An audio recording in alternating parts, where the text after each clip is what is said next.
Senior Report thanks Edmund Besch of Bristol Burgess Insurance Agency, 65 East Main Street, Westfield, for his generous grant to provide news to seniors. Funding is provided by a grant from New York State Senator Catherine M. Young, representing Western New York's 57th District with a local office in Olean. Funding is provided by a grant from Absolute Care of Westfield, committed to returning the favor to those who spent a lifetime caring for others. Absolute Care is located at 26 Cass Street in Westfield. Dave Cass and Rick Newell provide funding on behalf of the Lakeview Hotel and Restaurant at the docks, located on Water Street near the lake in Mayville. Senior Report with Reed Powers thanks Westfield's Schultz Chevy for a generous grant to inform seniors of important news. Over 50 years of service to Westfield by Chevrolet, Schultz Chevy across from the school. The physicians of Jamestown Primary Care are happy to sponsor the Senior Report.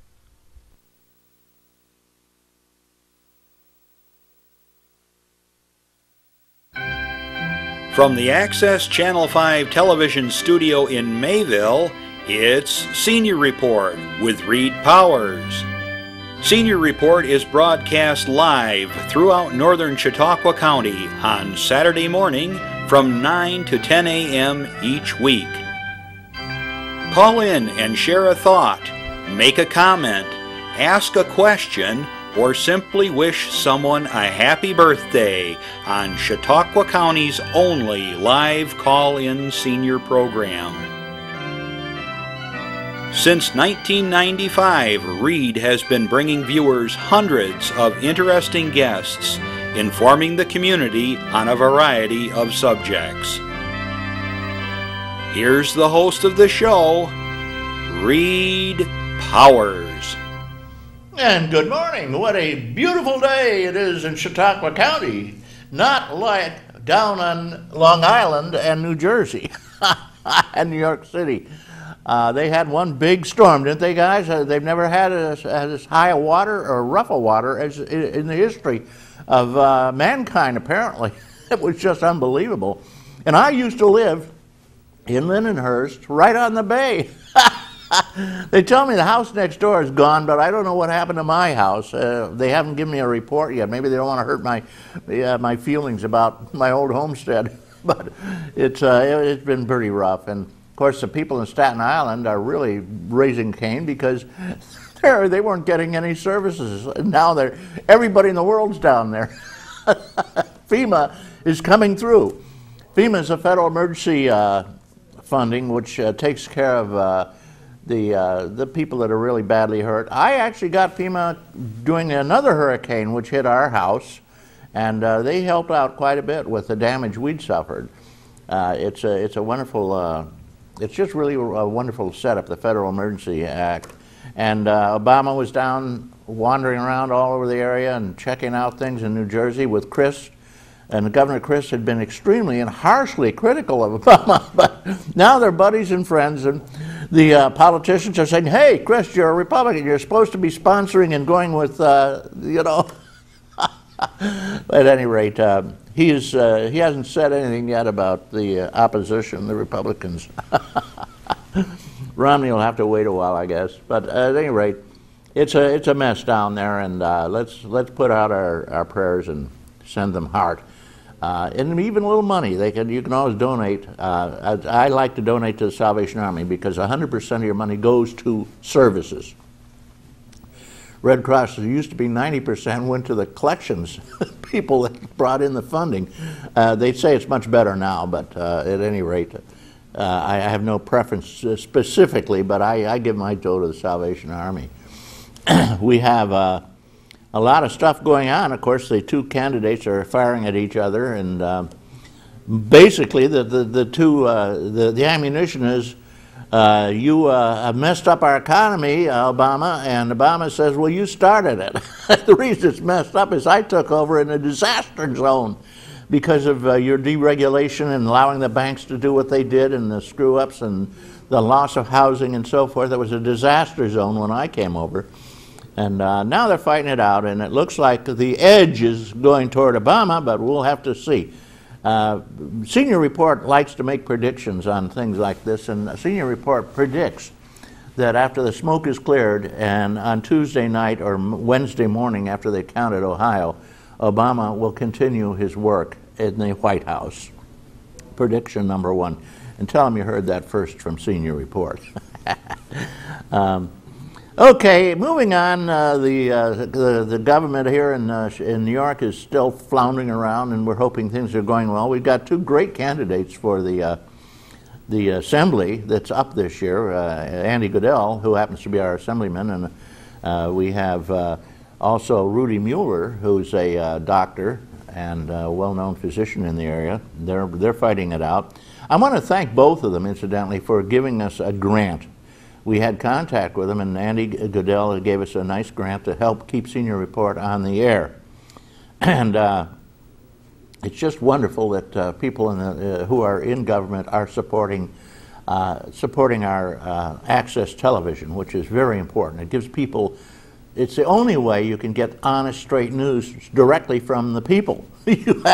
Otherwise, it's filtered through the corporation. All the major television shows, there's television programs you're watching the news on are owned by large corporations now or have strong affiliations, and so you're going to get them filtering your news. And I won't say you're being brainwashed, friends, on the major TV stations, but I will say that you're getting a slant, however it might be. Afghanistan is hopefully boiling down. They were worried about the fact that their two of their highest officials who were involved in security have disappeared. They were over here for a visit. They took some instruction at our school for knocking off the Al-Qaeda and disappeared. They weren't there to go back. Either they like the United States and want to stay here, or they're up to no good, and we haven't decided yet, and we haven't found them. When we find them, we'll ask them what happened. Locally, Chautauqua County's cranking along. We have basically very little tax increase, although again, you know, all the municipalities will say no tax increase. Oh, but your water, oh, we're going to have to raise that something fierce. But it's not a tax, it's just usage. And the same with sewage and garbage collection, all these other things that are not taxes, whoosh, up they go. Becoming very hard to survive in the upstate area. Fortunately, we're all dyed-in-the-wool survivors up here, and we'll make it through, muddle through anything, and we still stay here because it's probably the most beautiful country in the world up here. It's just fantastic, and the winters are relatively fun, and everybody skis and has a snowmobile and ice skates and what have you in the winter, and huddles around the wood stove. A lot of people here have wood stoves still, although the governments are trying to shut down wood stoves now because they claim they put out toxic fumes. Nothing like what oil puts out, my friends. And I hope they fight them back. Wood stoves are operated on garbage, essentially, because when they cut the trees down for lumber, they have a lot of brush left off. They cut that all up, and that's what goes into your wood stove. And it's better than rotting in the woods. We have a lot of things going on locally. I've got some senior news. First of all, the Great Belt Seniors, quite an active group up here, and they're taking 2 trips on rail. May 14th, 17th, they're going to go to on what they call a Pennsylvania Rail Adventure. And they stop at various stops and have a great time, and it's like a 3-day trip. They're going September 16 to 20 to Quebec. How about that? And if you're interested in these trips, they always have room for more. Not just seniors, they'll take anybody, kids. Here's the number to call for the Great Belt Senior trips, the Rail Adventure to Pennsylvania and the Quebec Adventure. 672-5274. You can call, ask what the price is, what it's going to be. It's not going to be expensive. Usually they're very cheap. They're going to have, they have exercise classes over there at the Great Belt Seniors every morning on Monday, Wednesday, and Friday from 9 to 10. Then they have a friendly coffee clutch. They're going to have the first dinner dance at 321 East Main Street. The Kokomo Band will provide the entertainment, and they'll have a wonderful buffet supper, and the cost is peanuts, and the evening will be fun for singles as well as couples. Everybody is invited. Come on out. You've got the number. Again, I'll give you a number that will get you the information. I'll give you an easy number, 679-0001. How about that? They have the insurance companies, Blue Cross and Blue Shield, and coming around to talk about insurance. The insurance rackets are still going strong. Well, I'm paying more for insurance than I ever did before in my life at this point. Because you have to have, you know, seniors have to have, there's usually a pair of you, and you have, each of you has to pay your Medicare insurance, which is, it can run quite a bundle between the two of you. And then you have to get Medigap insurance, which covers what the Medicare does not cover, including such things, I might add, as, you know, the greatest senior program in the world doesn't cover teeth. They hope you keep your mouth shut. Doesn't cover your hearing aids. This is what seniors need, and they hope you won't hear anything, and they don't give you glasses. I hope you won't see anything. Okay, come on, guys. So, so much for Medicare there, but it does help us a lot. And if Obama comes through, well, they said he's cut $700 billion. That's a lot of bananas. That's almost $750 billion out of Medicare. But he says, well, it was just for overbilling and other things. You'll still get your Medicare care. And of course, Romney says they're going to do away with it, but they'll give you a little voucher, and you can peddle that around, see how many insurance companies are interested in taking on a 80-year-old senior. Lots of luck, lots of luck. Installing the 2013 officers will be held at the meeting on December, no, wait a minute, see here, there's no meeting on December 7th, so it'll be the next meeting. They don't tell you when that'll be. All right, I could care less. I want to thank, incidentally, huge birthday with 80 candles in honor of Suttles. Guess which birthday? 80th birthday. Westfield Seniors, they have a very active group. They mean the YWCA, which used to be a housing for women, young women. And they would, I don't know if they still have, I think they still have a few rooms there. But they have big meeting areas, they have a kitchen and so forth, and they're very generous with the usage of it, and they let the seniors use it. And they had recently John Wolfe. Now, who's John Wolfe? He does the Westfield Museum. He's a curator there. And they have a huge number of you know, the museum's in the center of the park, the old McClurg Mansion. And it's, it just has over 500,000 items dating back from the start of man, apparently. At least from the American Revolution.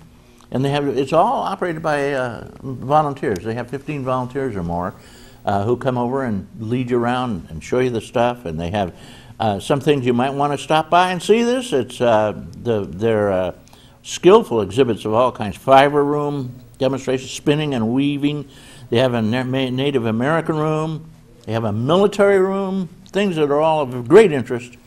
And many special short-term exhibits that pop up and disappear. It's a wonderful visit.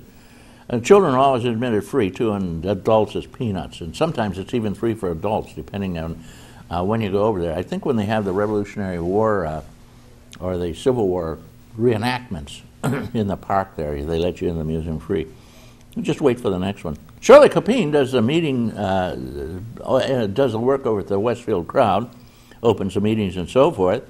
And she has a husband who's a crackerjack scat player, I might add. He's on the police, fire police. He's been there forever. He's one of the oldest members now that I've left. Hello to a new member over in Westfield, Lucille Inwood, and I hope you have many, many happy days there. You will, I know. Happy birthday, Mary Ellen Ross. She's a sweetheart. Her husband, Dave, had a huge grape farm and chickens. Used to raise 1 million chickens. He had a big barn, three stories of chickens. And I used to be one of the catchers. He had people he'd call up, and you have to go after dark. Usually you go around 2 o'clock in the morning, and you got separate clothes for chicken catching, because you can imagine the odor of 20,000 chickens in a room. And you go up there at night, because if they see you, they'll all flock against the wall, and they smother half the chickens in seconds. So you go up at night when they don't know, they can't see you, know you're there, and you use a flashlight, and you grab them by the legs, and when you got 8 of them, you take them downstairs, and they put them in crates, and away they go. A little inside information, chicken catching. The Union Relief, incidentally, in Westfield, Gloria Hayes mentioned the fact they need hats, mittens, socks, scarves for the folks who really need them, and little kids especially. If many kids just don't have the proper sort of stuff, because it's expensive to buy all these things, and they lose their mittens and their socks and scarves. So bring them over to the next meeting at the Westfield Y for the seniors, which will be on my birthday, November 8th, I might add. And everybody meets together at noon at the Y for the seniors, and they have a potluck dinner. Everybody brings something along. Usually the greatest part of it is provided by the group, the meat and whatever. And kitchen committee will be Gladys Hess and Irma Lloyd, among others, Ann Cochran, Darla Auger, and Trudy Stafford. These are the guys who serve the coffee, the cakes, get things going, get the dinner set up, and away you go. $2 membership should be paid in January. Imagine that, $2. Can't beat it. Enough said. I have a public service announcement for you, then we'll listen to Doc, who's going to talk about many interesting things which will affect you now and in the future. This is for you. Conversations change lives. Lucia knows. My sister thought she was too young to complete an advance directive. When she got very sick, we didn't know what was important to her, but through God's grace, she survived. So I made sure I had conversations with my sons about our values and beliefs. Now, we all have our advance directives. Start your conversation. Visit compassionandsupport.org. There you go. Here we go. He shoots from the hip. Doc! I'm over here. Where am I? You're on the air. I don't see me. Where am I? Oh, where is Doc? There he is. The invisible guy. My voice was, I was disembodied there for a bit. Yeah. Good morning, Reed. Good morning, Gail. Good morning, Doc. Maybe they thought I was Doc. I don't know. Your lips weren't even moving. Oh, okay. Well, chicken catching at 2 o'clock in the morning, huh? That's what I would you pay do. for a video of that. Well, I'll tell you, they gave you, Dave Ross paid the highest wages anybody ever had for a teenager. Back then, this is in the 50s, we were getting $2 an hour. And I'll tell you, that's big That's a lot of money, absolutely. Yeah. But you had to go through hell and high water. I was saying, you earned your $2, I bet.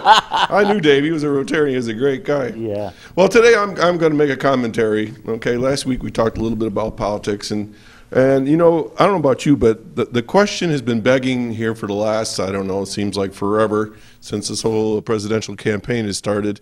And the question that I keep hearing on TV, regardless of who you're listening to, is, am I better off than I was 4 years ago? You probably have all heard that in the commercials and the challenges out there. So for the last 3 weeks, Reed, I've been thinking about, well, am I better off than I was 4 years ago? So the last few days I've been sort of rummaging through my mind about all these sorts of things. So I started to pick different areas of my own personal life, and then, you know, this is just me now. This is my life, not yours. You might argue with me that your life is totally different, which I'm sure it is. But from my perspective, being retired, I don't get a COLA because that's the way the pension is designed right now in New York State. No one else, so I'm in the same boat as you guys are, but you don't get one for 10 years, I think, in New York State. So, you know, so I'm even on that one. As far as my health goes, I just went to the doctor, all is well. I got good health insurance, and I'm fortunate for that.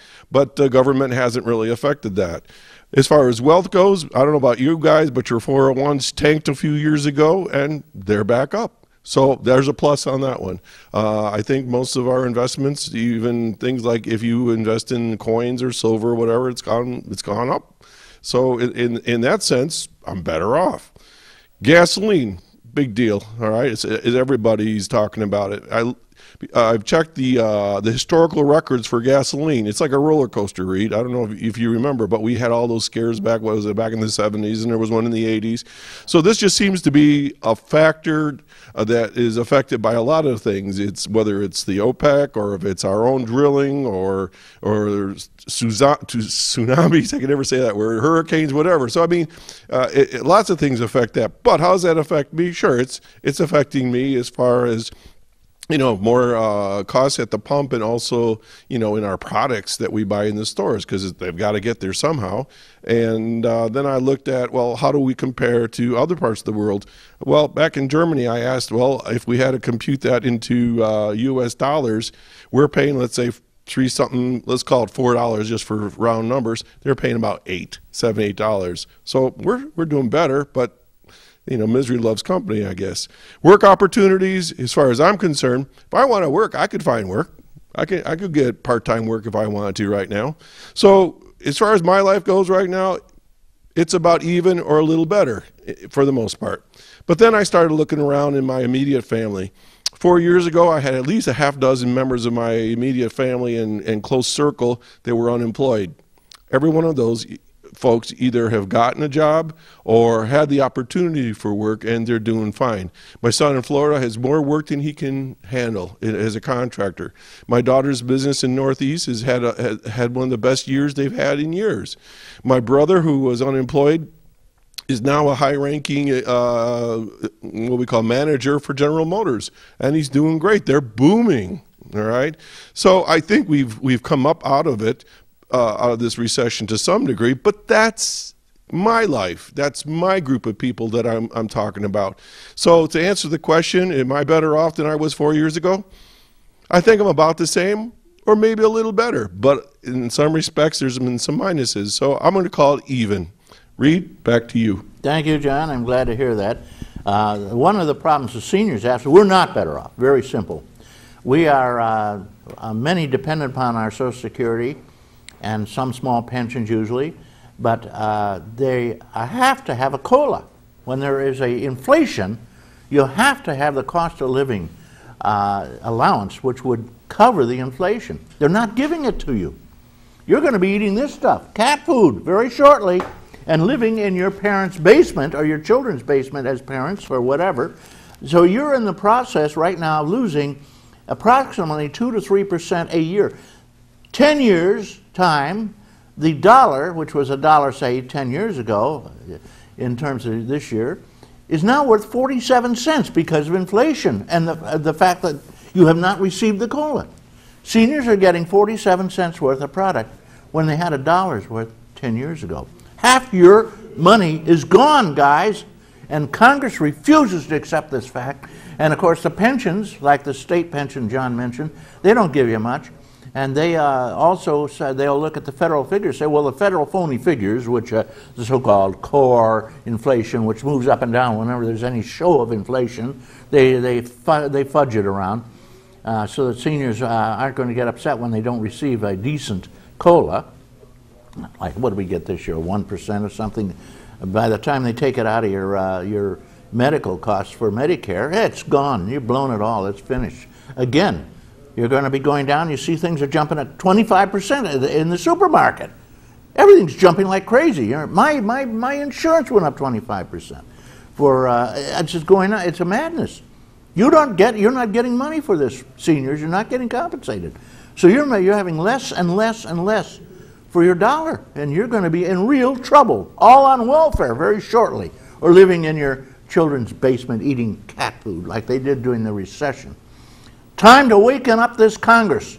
Let's let our congressmen and women know that we are fed up with this. We're being cheated, and we're being reduced to penury because of Congress's refusal to grant a fair compensation in our COLA, which protects us from the inflation which the government has created.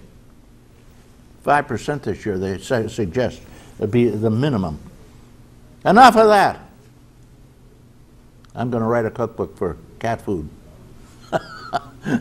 Don't eat dog food. It has bone ground up in it, and it'll send you to the hospital, but you can eat cat food. But you have to fix it up a little bit, you know, cream and gravy and stuff, and rinse it sometimes. I got a guest here who comes in 2 or 3 times a year and talks about Chautauqua County from a different vantage point. She has a farm down in Route 5 called the Sugar Shack, and she makes all kinds of delicious little sugar products. And we're not here to do an infomercial. This is not to sell any of her products. But she is here to talk about her book. She has written a book recently, which has been very popular, and it's called Asses and Angels. There it is. And there's Gail Black. Good morning, Gail. How are you? Good morning, Reed. Okay, It's nice now, to be here. did I give you a fair introduction? Yes. Okay, you great. did.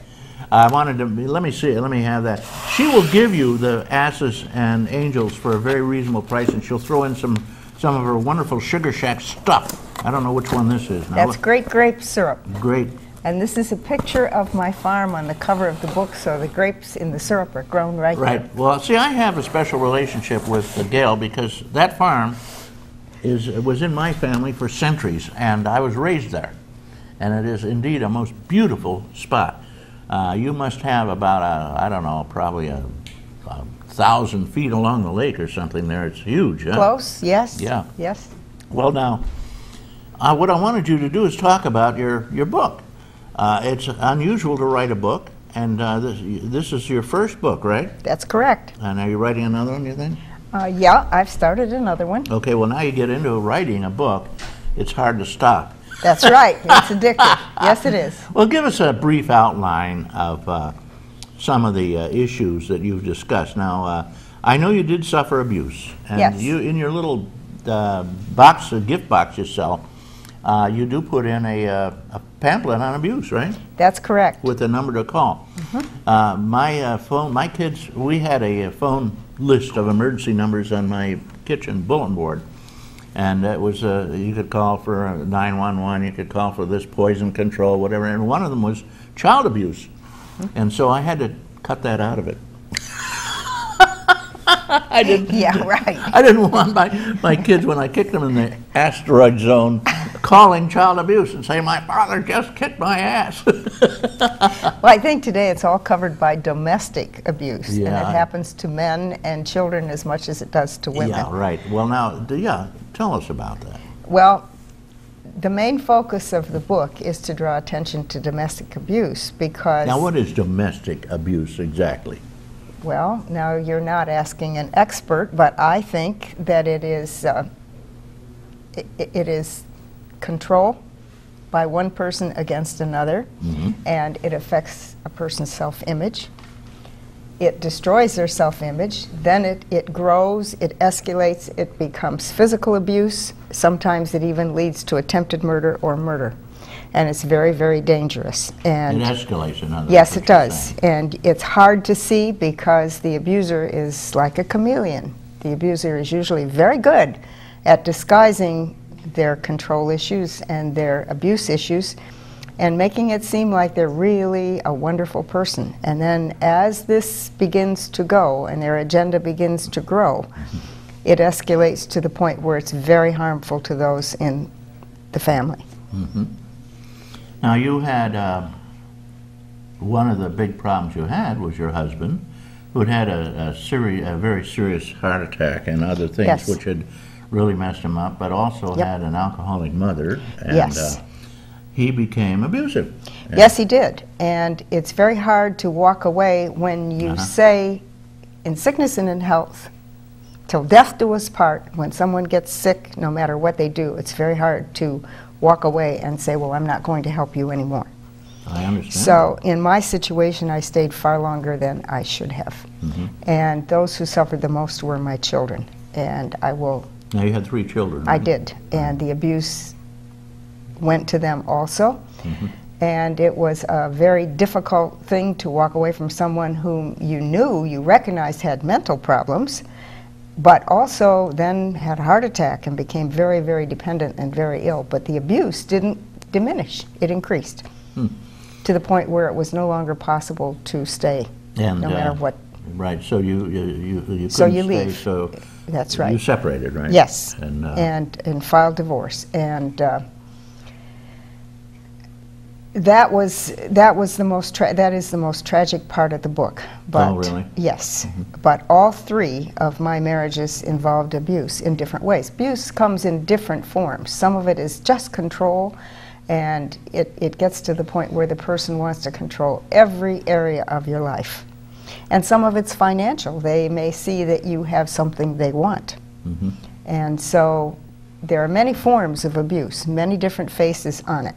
And every one of them is devastating in one way or another. well, you suffered physical abuse I as did. well, didn't you? Yes, You I had had some- broken ribs and black eyes, and very bad.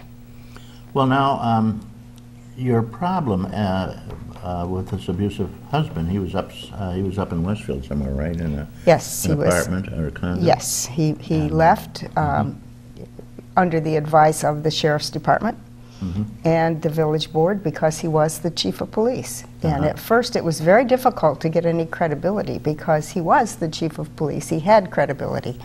I did not. And so it was very difficult to find help for a lot of years. Finally, when I did, they insisted he leave.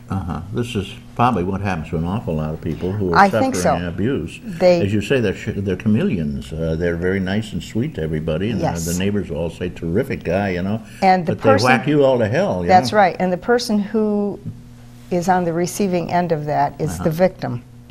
And they are the perpetrator. And until we bring abuse out of the closet and make it something that you're not ashamed of, and people realize that the victim is not at fault, they cannot do much about the control issues and the abusiveness of the perpetrator. Yeah, they, Until we get that out of the closet and make it so that people can stand up and say, look, this is what's happening to me, and expose that person, we're always going to have abuse. But I think the best way to deal with it is to expose the person who is the abuser. now, how do you do that? What do you do? You tell everyone. Tell You the- open your mouth. You don't hide it anymore. Tell You the don't world. say, oh, this is something that happened in the family. We can't talk I about ran it. into a doorknob, or Yeah, that yeah. kind of I thing. fell down and hit my face on the porch, or Yeah. something like that. You don't do that. You stand up and you say, look, he hit me. You smacked the hell out Yep, of me. he did this, he did that, or she did this, or she did that, Yeah, well, because there are men are women. abused as well. Yeah, I know. I've heard. And so are children. And Yeah. until we bring that out and make it absolutely obvious to everyone so that there's no hiding, because these people love to hide. They're chameleons. We got a phone Yes. call. Somebody wants Okay. to comment. Good morning. Thank you, caller. Hello. Hello, Hello there. You're on. John Cheney, Bemis Point, New York. Okay, John, what do you got on your mind here? Well, I've known Gail for years. Oh, yeah? She's been a great girl from 4-H right on up through her life. What she says is fact and true. I don't know of anybody that I admire any more than she does, and she's wrote this book, and I just wished I had to say what she said, because it's so truthful. Yeah. Well, it's a problem that is not exposed, is what she's telling us, really. Well, it isn't. It's the whole system that she's exposed in this book. And I recommend it highly for anybody to read it and just stop and think in your own neighborhood of what's taken place and what they're getting away with and have got away with. Yeah. With that plant that they had over there. And I know I was involved in some of the meetings in that. It was just ridiculous how big business snowballs and walks right over people. Yeah. But because of Gail, you know, it really stands out what one person can do if they put their feet on the ground, and she's one that done it. And it isn't just that, but several other projects in the maple business. She was a real go-getter there. Yeah, and I could go right down the whole list. I've read the book over. I've given it to several other people to read. It's really interesting. And I don't know.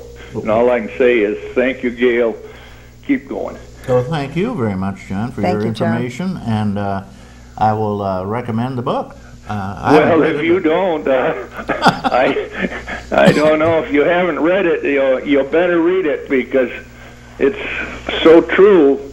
It's disgustingly, to me, that more people haven't woke up to the fact that just because they're elected to an office, they still got responsibilities. There you go. Thank you.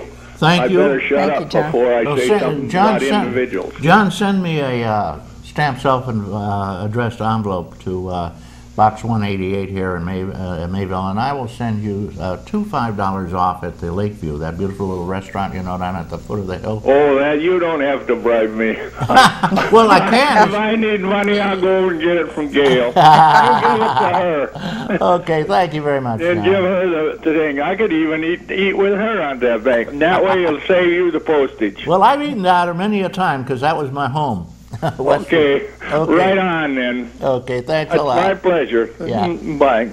Okay, that's quite a strong statement. And, That was very nice. Yeah. Okay, now, we were back to talking about your abusive situation, which was horrific. Yes, it was. And how did it end? Tell us that. I don't want to spoil what's in the book, Reed. Okay, all right. If I tell that, then people won't be surprised by the ending of the book or by the way the book is written. But it was disastrous, and I nearly lost my life. Yes, you came within a whit. Within You just and your a whisper. son Robert, too, yes, right? that's correct. That's correct. And we're very, very lucky that divine intervention kept us safe. Yes.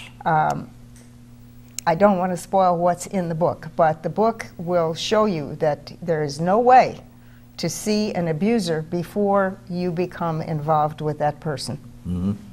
And it starts very small, with very little things. Like what? Like what would be a small thing? Well, all right. look for, what are the signs here?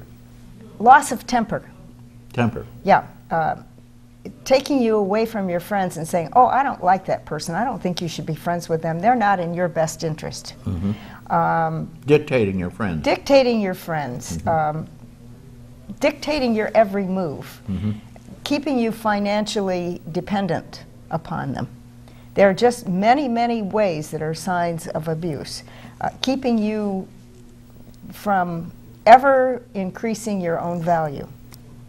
Making you feel bad about yourself. In my case, I've always been a farmer. I've been a farmer since I was a little girl. And I like farming. It's an honest, easy, well, not easy, it's an honest, difficult way to make a living. Very difficult. That's what they tell but me, especially these days. If it's in your blood and that's what you feel, that's what you want to do. I was called a dumb farmer repeatedly, day after day after day. And it was an effort to diminish my self-esteem. And to take away my independence.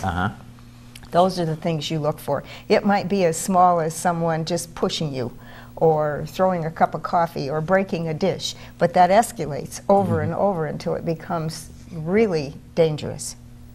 Now we're very lucky that we have the Salvation Army and the Agnes Home, and they walk right in and take people out of those situations if you call their number.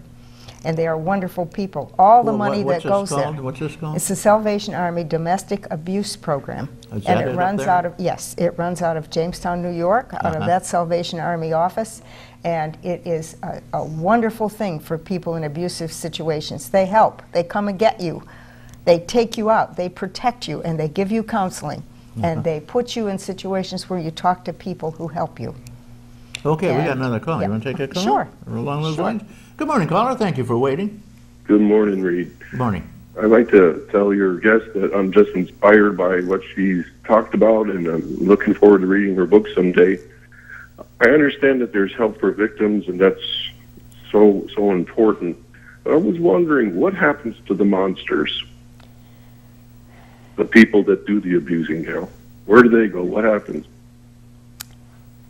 Some of them commit suicide, as in my case.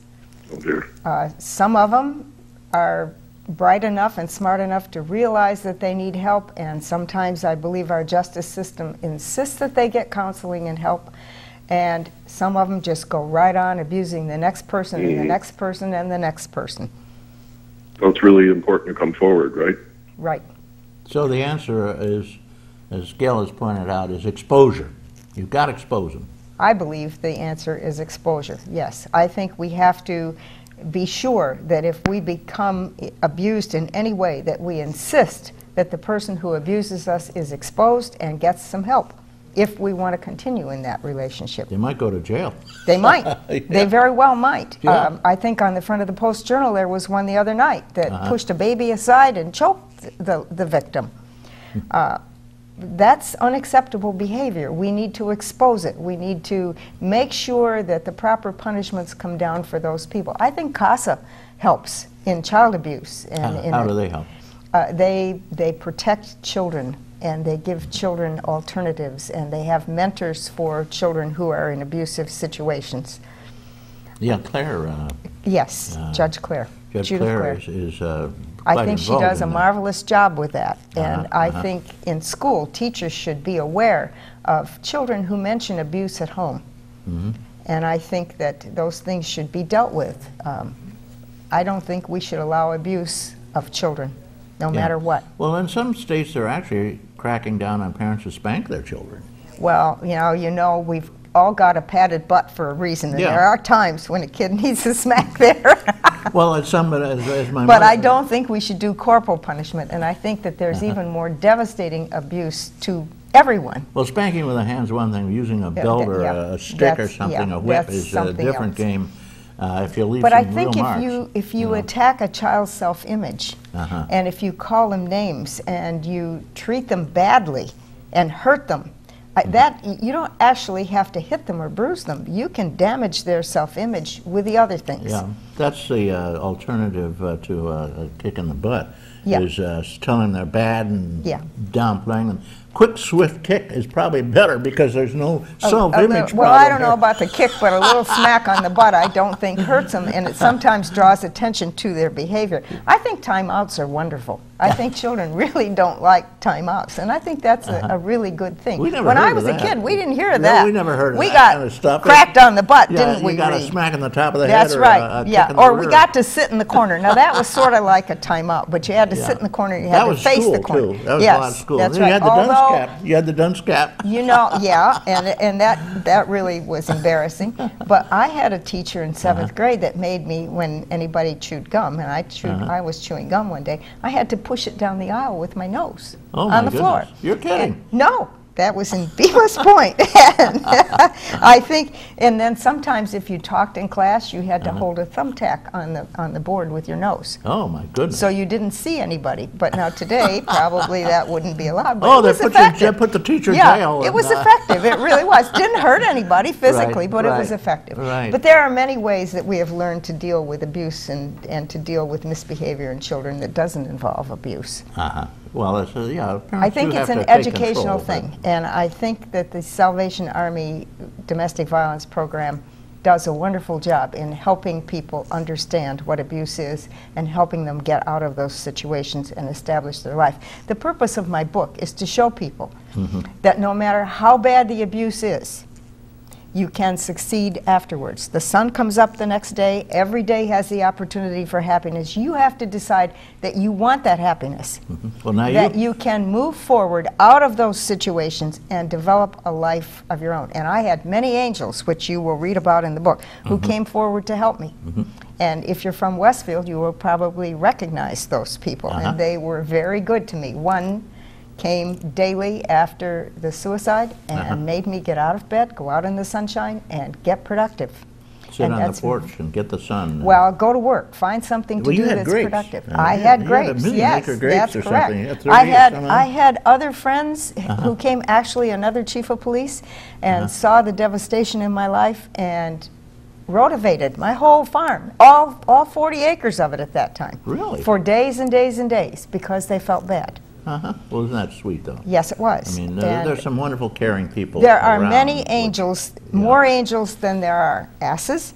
Yeah, right. But I think that it's important for people to realize that no matter how bad a situation is in their life, that there is a tomorrow and there is a sunshine, and they can move forward positively and achieve whatever they desire to achieve. And you have. I try. You did grapes, and you make a wonderful sort of sauce Yeah, out of syrups. various berries, right? All of how them? many different? 27 different kinds, yes. Almost like Heinz. And I grow them, I pick them, I process them, I bottle them, stick the labels on by hand, I screw the covers on by hand, and then I sell them in my little shop. You should mass market them, get them out, you know? No, that's all I can do to keep up with what I do now there, and that's okay.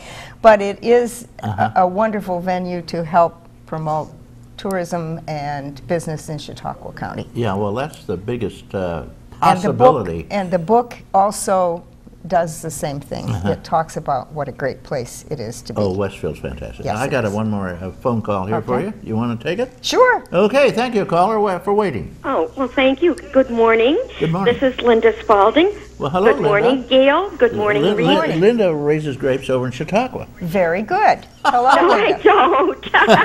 Not unless you consider people grapes. Or dogs. Well, she has a beautiful home over there in Chautauqua, and she's a year-rounder, right? You don't move. You stay. Gail, I can't wait to get your book. Where do I get it? You have to come to my gift shop or go to the Book Nook in Dunkirk. I see. If you come to my shop, we have a special on the book, and I will sign it for you. Oh, I would love that. If you come to my shop, instead of the $23.95 list price on the back of the book, it is $10.75 for the governor in tax. Yeah. Well, I can't wait to get it. And what are your hours for your operation of your gift shop?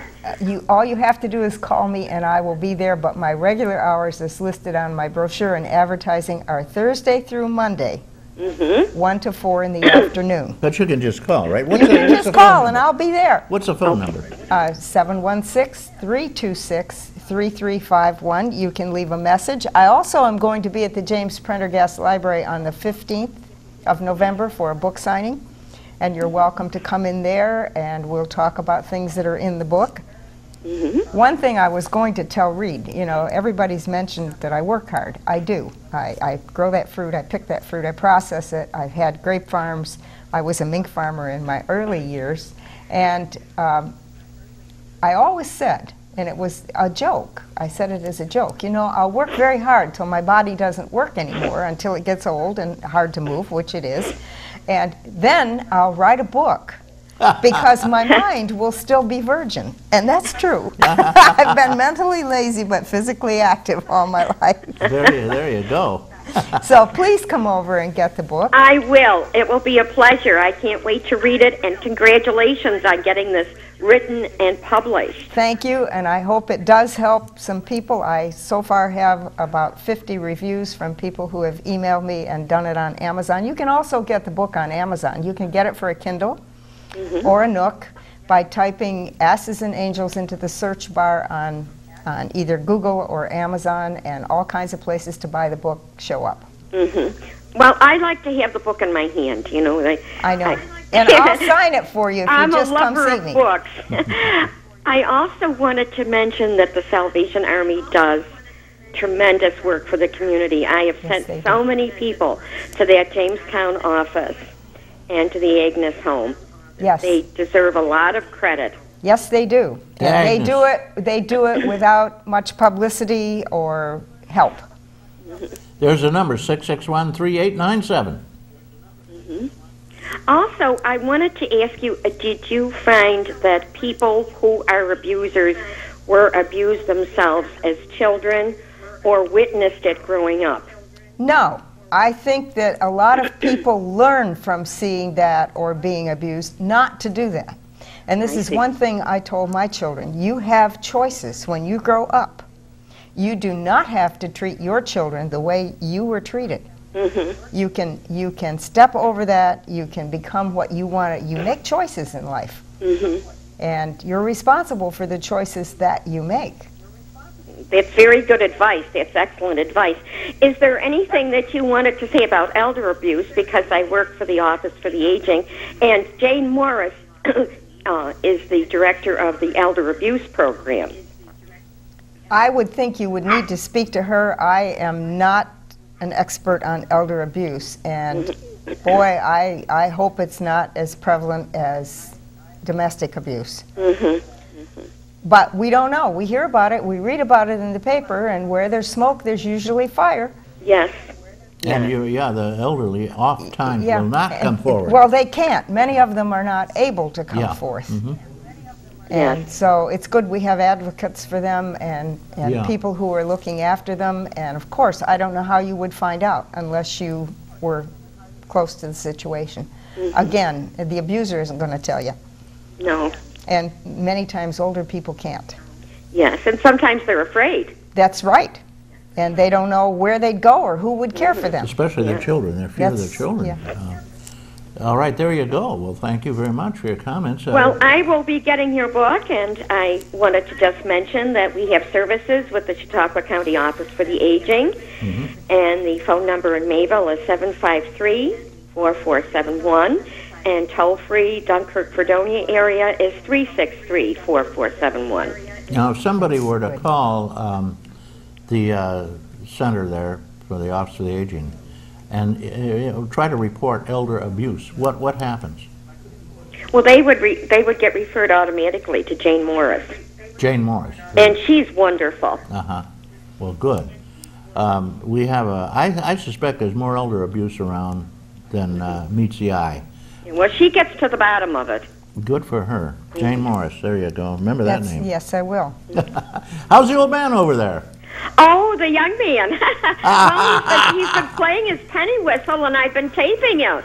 Oh, yeah, he plays a whistle. He's got a little, what is it, Irish whistle or whatever? Penny whistle. Penny whistle. I got him, and the penny whistle he plays, he has a number of them. He has a recorder and all of that. But the one that he has, which is the first one that I gave him for his birthday, is from Ireland. Well, I think it was initiated in Ireland at one point. The Irish brought a number of things over to the United States. You'll always hear a penny whistle in Irish music. Well, I'll tell you something. Doug, your old man there, you say young man, of course that's silly because he's almost 90 now. You know? Sure. I hope he lives to be 90. Hasn't got long to go. He gets into Chautauqua free, you know, very shortly. Very good. If you hit 90, you're in free. Is that right? Yeah. I didn't know that. Yeah. Well, I'm on my way, Reed, so are you. 90. Well, there are other ways to get into Chautauqua free. If you wear a straw hat and suspenders and a blue shirt.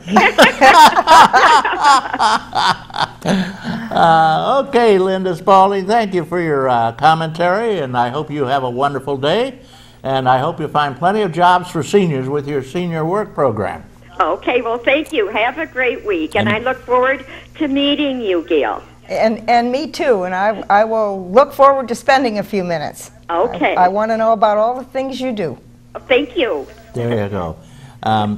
Tell people how to get to your house. Now, I know you go down Portage Road to the lake.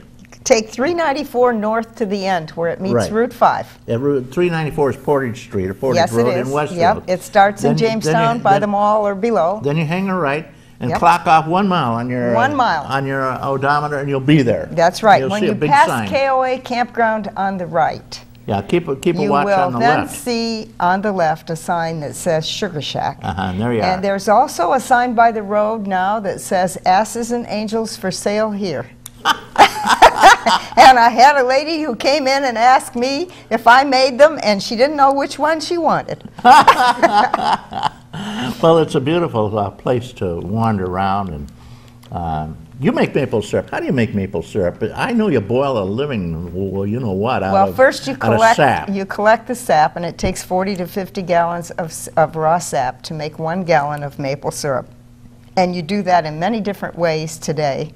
We chose to do it the old-fashioned way. We put it in a stainless steel TIG-welded, lead-free evaporator, boil it, and we make 3 gallons an hour the old-fashioned way. But there are now new ways to make it, such as reverse osmosis, What's which that? is, well, it's more or less a commercialization of the maple making process, and they're able to make 30 gallons an hour. Wow. With that process. What do they do, suck the water out of it or something? Yeah, before they boil it. So they actually cut it way down, and then they boil what's left over. They boil what's left. Is there any difference in taste, do you think? That depends on who's doing the tasting. I think there's a difference, and I have read material where some of the vitamins and minerals are gone in the water that comes out of it. But that's Well, when I buy it, I conjecture. notice there's the light and then there's the dark. Well, the and light they tell is me the the light first- is the best part, and then the dark's what's left over. Now, that's also something that's a personal thing. Some people will tell you that they like strawberries better than they like grapes. And it's a personal taste with maple syrup as well. The light is the first that you make in the season. It's the first sap that runs from the tree before the buds begin to grow into leaves. And at the end of the season, well, in the middle of the season you make medium amber, and at the end of the season you make dark amber, and at the very end you made grade B. Grade B is a health organic type of maple syrup, very strong in flavor, very dark in color, not always as clear as the grade A. Yeah, but it used to be cheaper. It is not cheaper. It takes exactly the same amount of fuel and time to make grade B as it does to make grade A light amber, and I don't think it's cheaper. There's a big market for grade B now. Yeah, in fact, I have I no... prefer it. I do too. It's got more flavor. Yeah. But right now, I have no grade B left. A man came in yesterday from Washington, D.C. and bought every bottle I had. He can't get enough. Really, likes the old That's- grade B. Well, that's yes. what I used to like, the dark stuff. Yeah. Because it had real flavor. It has and real I will say flavor. this, back when I was buying it, it was cheaper. Yeah. But for some reason, it was lots cheaper. of things have changed, Reed. And maple syrup was much cheaper, but the way we make maple syrup, it takes 3 gallons of oil to make 1 gallon of maple syrup. And you know what the price of oil has done. We did a comparison study with cutting wood, and because we also have a wood burner for our evaporator, and it was more expensive to get the help, pay the disability, the workers' comp, and all the rest of it on the labor, the tractor, the chainsaws, the fuel to run them, the building to store the wood in to keep it dry. It was more expensive to do that than it is to buy oil and burn with an oil burner. Just fire it up, huh? Yes. No nonsense. That's right. Well, of course, wood is... And it's cleaner. You wood- don't get ashes in it. Well, It's a wood's much up cleaner to, way. I think I just paid $60 a cord for it. Not a face cord. Face cord. Oh, cord. Which Okay, is wood, about wood. a third Okay. of a cord, really. A little, Yeah. it might be a little between a Right. third and a half a Right. cord, a real cord. Yeah. A real cord is 4 feet by 4 feet by 8 feet. That's correct. And usually a face cord, you just get one layer. You know, and Yes. often it's as skimpy as 16 inches, so you're getting a third of a real cord Yeah. for your buck. You got to be careful, guys, when you buy wood. Go cut your own. The Go cut exercise your is own. good. You get warm twice. You Right. get warm, well, you get warm 3 times. You get warm when you cut it, you get warm when you haul it, and you get warm when you burn it. You know who said that? I don't know who said that. I just said that, but I'm sure somebody famous thought of that a long time He ago. did, as a matter of fact. It was Thoreau in Walden. Okay. In Walden. Very good. He used to cut his own wood, and it warms you twice. Yes. Actually, as you said, it's probably more expensive for you to try to cut wood than for a professional to do it anyway, because Yeah. you do have to have another gadget called a splitter. Yes, you do. I have a splitter. Yeah, well, you can't get along without one. No. So at any rate, life is going on, and we're out of time. So I want you Thank to you, Reed. take 30 seconds just to close off. Okay. What I would suggest is that if you know of any abusive situation, you call someone and talk about that. If you're in an abusive situation, look for help. Anyone who reads my book or who has read my book so far has found it to be an inspiration to do that. And I will always listen, and I will always tell you where to go for help if you want to get some help. Asses and Angels. Asses Gail and Black, Angels. thank you for joining us and giving Thank us you some for having insight me. into abuse, domestic abuse. I want to thank all those beautiful people. Last phone caller, sorry, we'll get to you next time. You'll be back eventually. Oh, I'll be back. You always call me when you need help. Okay, I want to thank Chuck Kelsey, Devin Taylor, Chris Burt, Randy Bird, Chris Ramaker, Jeff Zook, Don Zenz, and especially John Hamels, and all those people out there who watch Senior Report and listen to some of the fascinating subjects upon which we do report, which will affect not only seniors but a lot of other people too, especially the sandwich